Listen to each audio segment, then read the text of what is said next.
नमस्कार, मी प्रशांत कदम. वाईड अँगलच्या आजच्या भागामध्ये तुम्हा सगळ्यांचं स्वागत.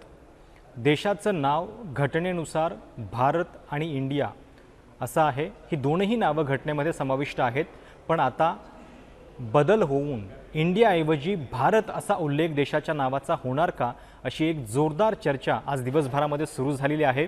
संसदेचं विशेष अधिवेशन 18 ते 22 सप्टेंबरच्या काळामध्ये होणार आहे आणि या अधिवेशनामध्ये नेमकं काय होणार याच्याबद्दल खूप तर्कवितर्क सुरू आहेत. त्याच्यामध्ये आणखी एका शक्यतेची भर आज पडलेली आहे. नेमकं काय घडलं, त्याच्या पाठीमागं काय काय अर्थ आहेत आणि या दोनही नावांचा नेमका इतिहास काय आहे हे आपण पुढच्या काही मिनिटांमध्ये समजून घेणार आहोत.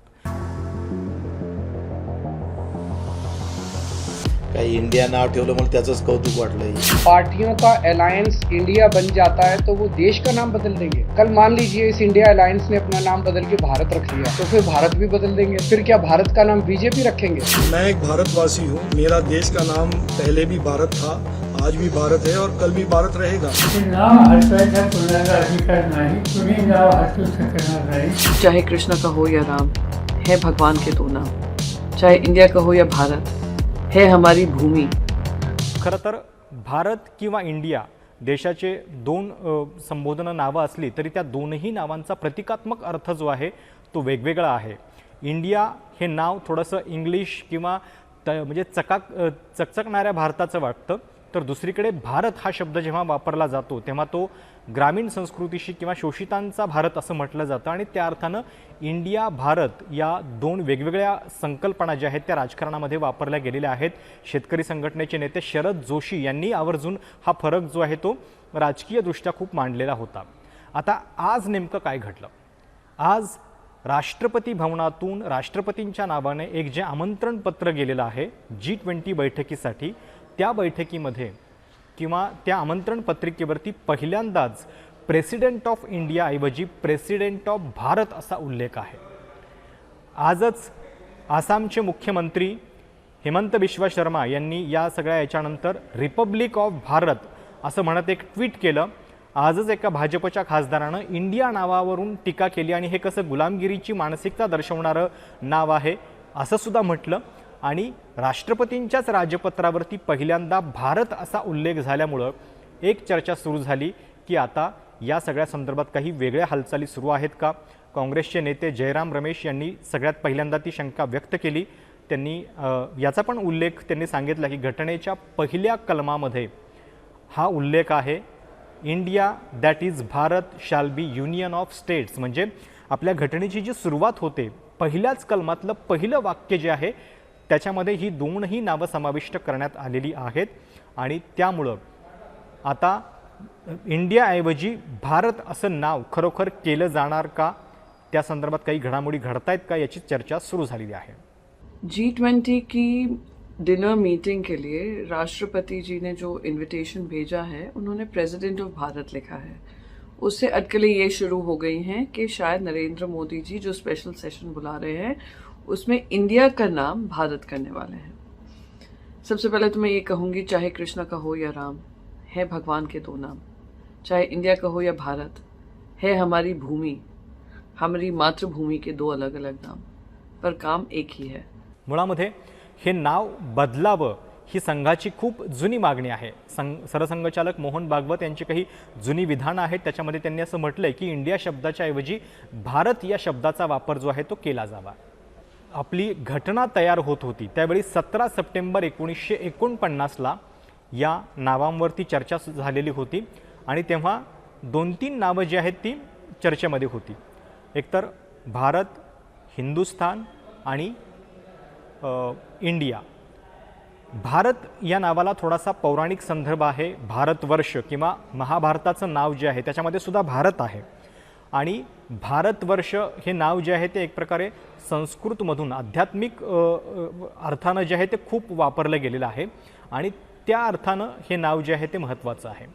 जरी पौराणिक असलं तरी त्याचा आधुनिक इतिहासाशी सुद्धा संदर्भ आहे, कारण स्वातंत्र्य लढ्यामध्ये भारत माता की जय ही घोषणा जी आहे ती म्हणजे या लढ्याचीच घोषणा ती बनलेली होती आणि या सगळ्या पार्श्वभूमीवरती आता हा भारत नावाचा आग्रह जो आहे तो होताना दिसतोय. मुळामध्ये असा जेव्हा उल्लेख राष्ट्रपती भवनातून झालेला आहे तेव्हा खरोखर देशाचं नाव बदलायचं आहे की केवळ भारत या नावाचा आग्रह आता इथून पुढे धरला जाणार आहे, हे अजूनही आपल्याला स्पष्ट नाही आहे.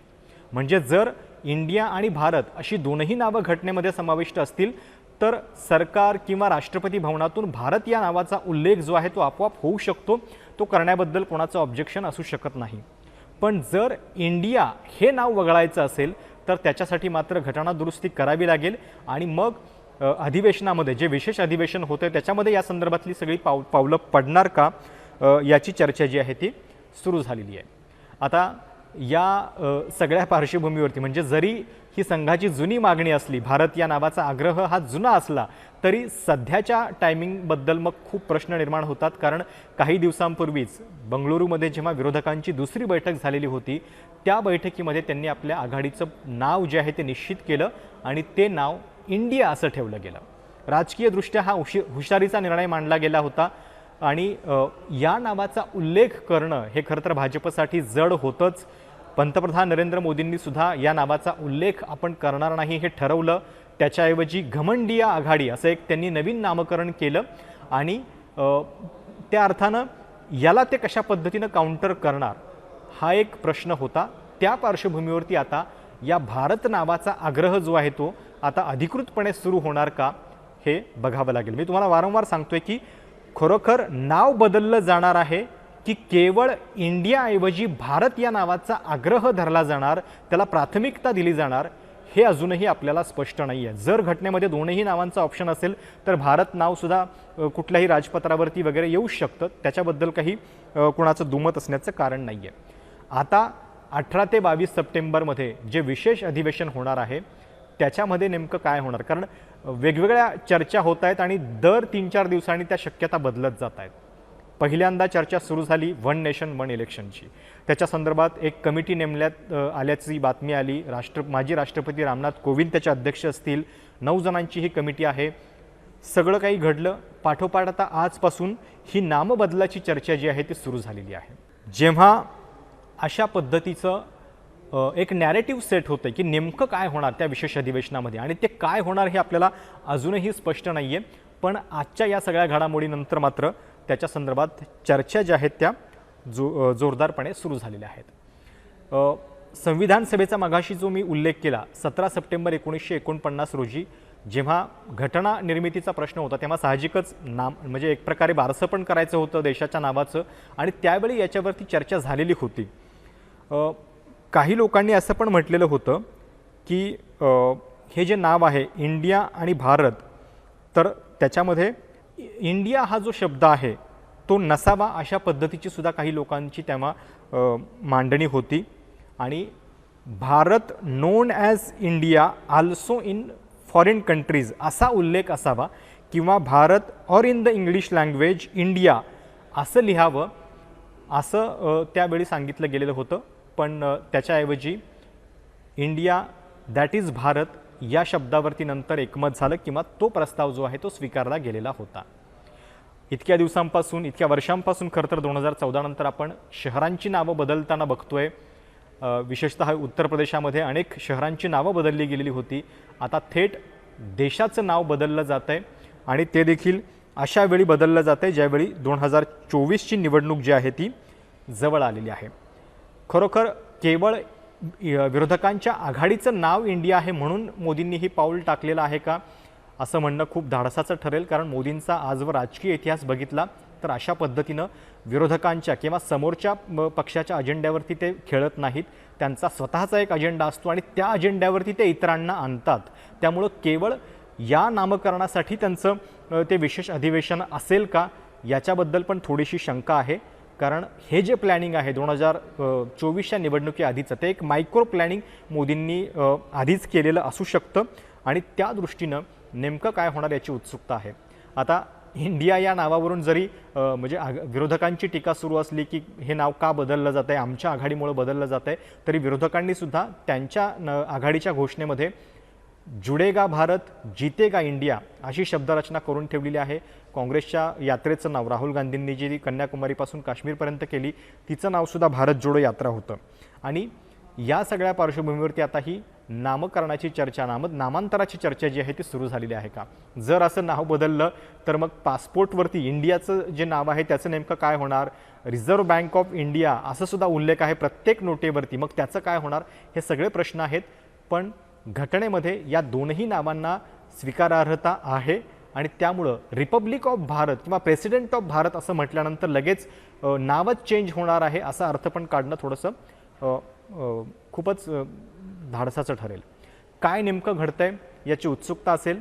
18 ते 22 सप्टेंबर दरम्यान अधिवेशन आहे आणि त्या दरम्यान आता ही नामकरणाची चर्चा जी आहे ती सुरू झालेली आहे. बघावं लागेल की नेमकं काय होतंय.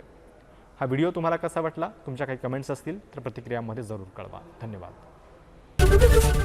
एबीपी माझा, उघडा डोळे बघा नीट.